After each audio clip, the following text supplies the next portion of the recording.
The Eastern Conference Finals are complete, and thank God, because the conference finals as a whole were very, very boring. And this now means that we have our finals matchup between the Warriors and the Celtics, and I am praying that this series ends up being as good as it very well could be, because otherwise I am going to turn into a villain. So, Warriors versus Celtics, who will win? Let's talk about it.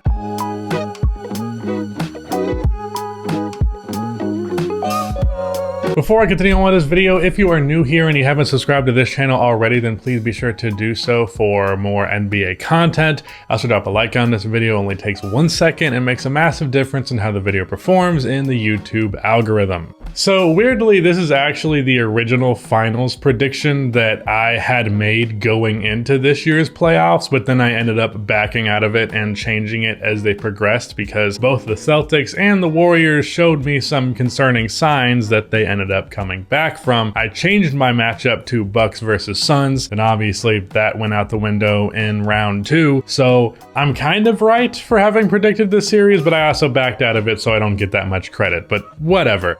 Let's talk about matchups. If I were to describe the way these two teams match up against each other, I would say that the Warriors are definitely the better team between the two. However, the Celtics match up so well that that difference could be theoretically split. We've seen a good matchup win a series versus an overall better team before, and if I had to guess, that's probably Boston's way of coming out on top of this series. But at the same time, that's also kind of how it always is with Boston. This is something that I have said multiple times at this point, and yet it still cannot be overstated, and that is that the Celtics are so versatile and well-rounded that they match up well versus anybody. So, because of that, let's start with how Boston actually defends the Warriors. The offensive system the Dubs run is unlike anything the Celtics have seen in the playoffs so far, and that is in spite of the fact that the Celtics have had the most treacherous path to the finals that I've seen in a while. They actually faced what was at least believed to be a contender at the time in every single round of the playoffs.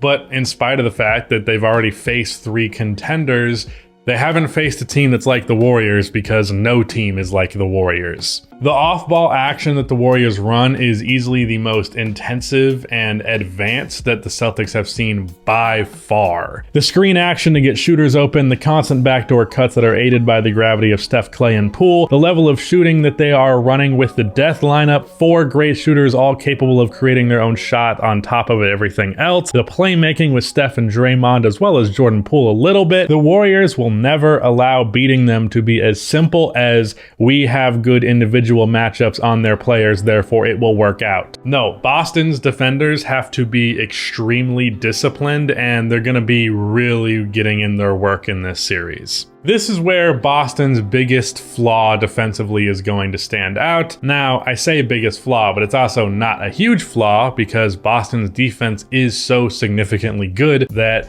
this is their biggest flaw, even though it's not a huge one. Jaylen Brown is an okay off-ball defender at the absolute best, and that can be exploited. And this Warriors team is the type of team where something like that would get exposed. If Jaylen has to chase someone off-ball, he can do a passable job most of the time, but the Warriors will exploit just a passable job. For this reason, I would put Jaylen Brown on Andrew Wiggins as the primary matchup, as Wiggins is the least likely player after Draymond Green to burn him off of the ball. Now, Andrew is quite a good cutter, but I'd personally rather potentially give up one of those rather than leaving Clay, Poole, or Curry open from outside consistently. Not to mention with Al Horford or Robert Williams defending Draymond or Looney, depending on what lineup the Dubs are running, they should have no problem bringing help defense to the rim to make up for a potential lapse from Brown. Same cannot necessarily be made up for on the perimeter. By the way, this is not to say that Andrew Wiggins is a poor shooter, because he's absolutely not. He's just not constantly running around screens on the perimeter like Clay, Steph, and Poole are, so he's more stationary and thus easier for Jaylen Brown to deal with. Now, I imagine the Warriors are going to be setting some off-ball screens to try and mitigate this and force some switches, and thus make Jaylen run around to chase shooters, and Brown also is not a great screen navigator, so that could be exploited for sure, but I trust Boston's defense can bridge the gaps, at least enough enough that this flaw in Brown's defense doesn't cost them a game or anything like that. It'll just be a couple of different points. With that said,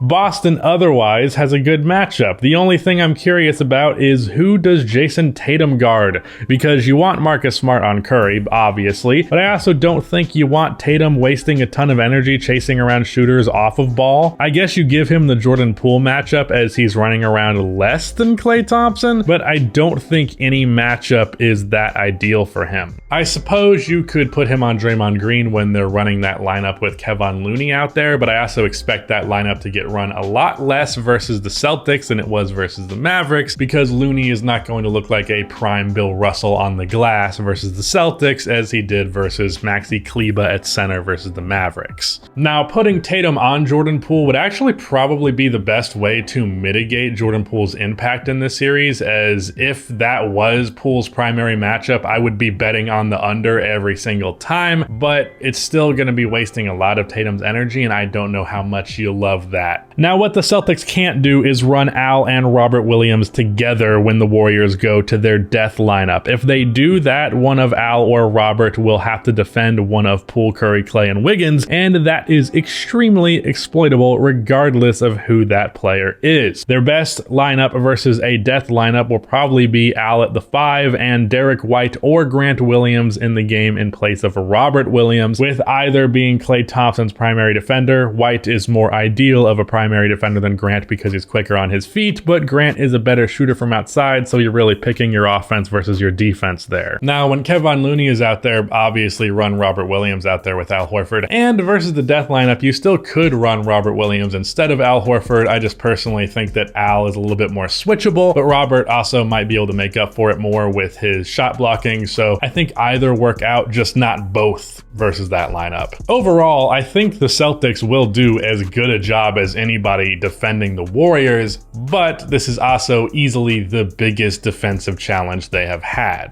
But speaking of defensive challenges, I actually feel pretty confident about how the Celtics are going to approach their offense in this series because they face such a defensive challenge with the Milwaukee Bucks, who were the #1 defense in the playoffs and I believe statistically still have the best defensive rating, and they managed to survive them, so I think they could survive the Warriors defense as a result. I'm fairly confident in their offense versus Golden State. I'm sure Wiggins will have his moments versus Tatum. In fact, he'll probably be the best primary defender Tatum has faced in the playoffs as a whole. Jimmy Butler might be better, but he's really split that assignment with PJ Tucker, so it's not really comparable. Klay Thompson's defense honestly hasn't been the same since returning from injury, which is completely understandable, but makes me think that Jaylen Brown will not have too many issues scoring the ball with Klay as his matchup outside of when he decides to throw 3 unnecessary turnovers every game. Grant Williams out there spacing the floor could somewhat mitigate Draymond's impact as a help defender, but like Milwaukee, I imagine the Dubs would favor losing to Grant rather than Tatum or Brown, so it'll once again be on Grant to hit his open threes consistently. My biggest concern is the same one that I've always had with their offense, but it's even bigger of a concern versus the Warriors in particular, and that is something that I've bitched about with this team constantly. It's how stagnant and basic their offense can get in long stretches of time. And if you've watched my other videos, you know that I've said when the Celtics do this, good teams will smell the blood in the water and exploit it. Well, there is maybe no team in NBA history that more puts their foot on the gas than the Warriors when they sense an opponent's weakness. The Dubs have the ability to put the game away in 5 minutes of action, so if the Celtics fall into that bad habit, things will not be pretty, I can tell you that much. Overall, though, I'm not expecting a ton of offensive struggles from either of these teams in spite of the fact that these are two really good defensive teams. And who I pick to win this series ultimately comes down to 2 factors. One is what I just mentioned, those moments of stagnation from the Celtics and how the Warriors notoriously take advantage of those types of moments, and the other factor